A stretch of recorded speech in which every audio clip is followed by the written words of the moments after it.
Inching out of Lowestoft on a quiet night, the £23 million floating science lab, heading down the east coast to explore one of the world's big environmental problems. What a stunning view, sunrise over the Thanet wind farm. But we're not here for the view. It's the science done on board vessels like Endeavour here that's teaching us all about the rubbish we're dumping into the sea. So why am I holding this plastic phone? I'll explain more later. Paid for by public money, Endeavour spends most of the year running a health check on Britain's seas.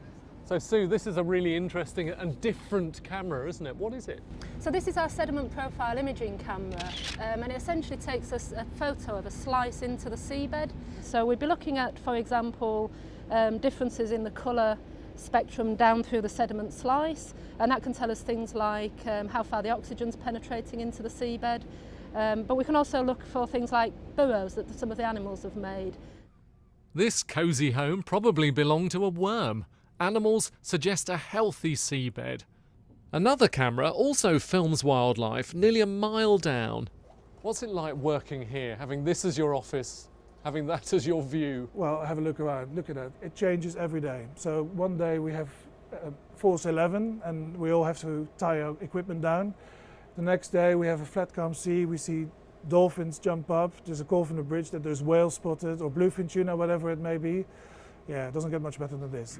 The only way to monitor fish stocks is to catch some. Just look at the way the diving birds are trying to cash in, and the nets often catch more than they bargain for. Come on then, Josie, let's see what you've got. Tip it up.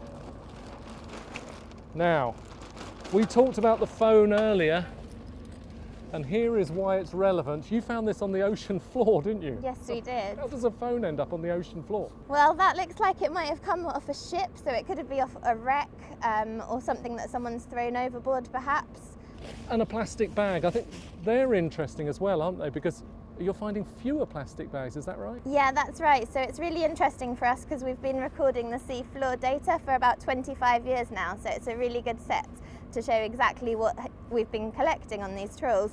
And plastic bags, we found it's declined since the introduction of the 5p charge. The scientists spend most of the year gathering data, but today's voyage is a bit different. Tide and traffic make it a delicate reversing manoeuvre through Tower Bridge. Moored up next to HMS Belfast, some special guests come on board. Local school children, here to learn about protecting the environment. Have you had a nice time? Yeah! Pelicans dive into the sea and they eat the food in the sea, and it's really bad because the pollution in the sea, all the plastic, it can get stuck. When we go into, for example, to a cafe and they ask, would you like a straw? We should just say no, because they're going to give us a plastic straw. Had you ever thought before today about how you use plastic? No. So has it changed the way you think now? Yeah, now I want to make the world a better place.